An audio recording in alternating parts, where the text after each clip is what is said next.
Okay, this guide is to show you how to set two things: the minimum order amounts and, more importantly, the time that meals can be ordered. So you can change when you don't want to have them ordered, or if you're getting a bit of a rush, how to stop any more orders coming in online. These are online orders via the online shopping cart.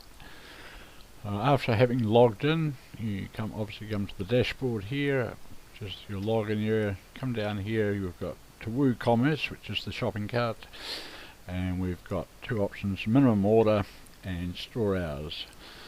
Minimum order is pretty much going to stay the same all the time, so we'll just come down here.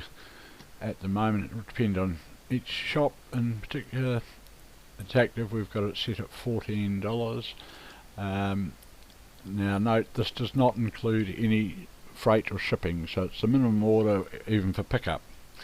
So at the moment that's $14.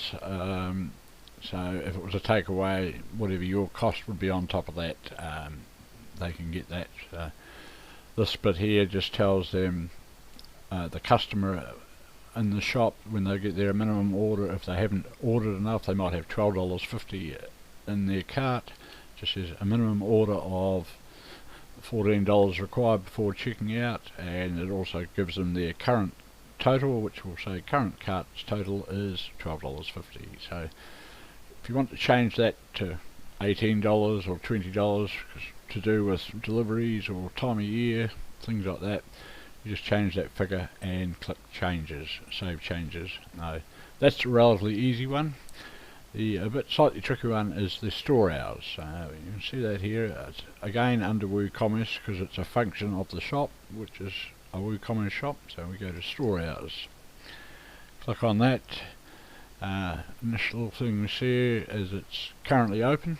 If it was closed, it would be in red and tell you the current time. So right now it's open, so you don't need to touch anything there. Scroll down here. Probably the most important thing is the schedule, days of schedule. So we've got a schedule of shopping times when the shop is available for purchase or to make an order, Monday to Sunday. So Monday, you see it starts at 12 AM, which is midnight on a Sunday night, 12 AM Monday morning, and it closes at 7. So basically it's open for orders all day till 7 o'clock. We then close it till 10 o'clock, and that's mainly on a Monday night. We might be getting away early from the restaurant, so no more orders after 7. If they get really desperate and you know them, they can ring you anyway, but you just don't want them coming through the system after you're perhaps closing down because there's no one else around. So that's 7. Starts again at 10. And a bit of a wee tricky thing with the system, it goes to 11:59. It doesn't like to go to 12, so it's all on the same day. So it started at 12 AM and it goes to 11:59. Someone might come in and order, very unlikely, in that 1 minute between 1 minute to 12 and midnight. So if they do, they just have to wait a minute and then they'll be able to order. These are relatively easy to change. If you click in here and you just type in 1, it'll automatically go to 1 AM, or 2, and then it moves along and you can just change it. We've got it back at 12. If you want to change that, you click the P in your keyboard and it goes to PM, or the A, and it's back to AM. If you make any changes, any of this, must click Save Changes down the bottom here. If you just don't save anything, nothing changes. As you'll see, Mondays are from 12 to 7, Tuesdays the same, Wednesdays the same. When we get to Thursday, we go a bit later, 12 to 8. This part basically stays the same. Fridays 12 to 8, Saturdays 12 to 8, and Sundays 12 to 8. So those are the ordering hours. If you did change in them, just click Save Changes down the bottom. Up here we have notifications. This is where we, under store hours, we find what messages we get. Don't worry about that plugin. So in here it's the alert bar message that goes in the red bar. takeaway meal orders are closed for today. You may place orders again from 11 tonight. So even if you shut the whole day, that message probably doesn't need to change very often. You may change it for something special like a Valentine's Day or a Mother's Day and you're fully booked, so just say takeaway meals are closed as well, or staff are on holiday. Maybe Easter Friday and you're not allowed to do deliveries, all sorts of things. So you may just write a message for that. Generally this generic type message will work.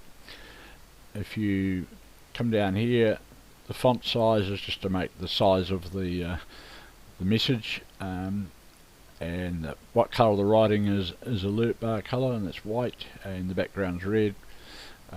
Seems to stand out against most sites, but you can change if you want. We have a custom position, which is bottom 30%, and that just means it shows about 30% above the bottom of the page, and that's the bottom of the message. So those are quite simple. You don't need to change much there. If you do change this message, you need to then highlight it, copy it, and also paste the same message in the alert button text that sometimes comes up on people's phones rather than the big wide message. So you just paste that in there, and it'll be the same. And then you would again click Save Changes here. But generally that's how the schedule works, and it's all quite simple. So I'm sure you'll have no problems there. You can always come back to the video to check what you've done right or wrong. All good.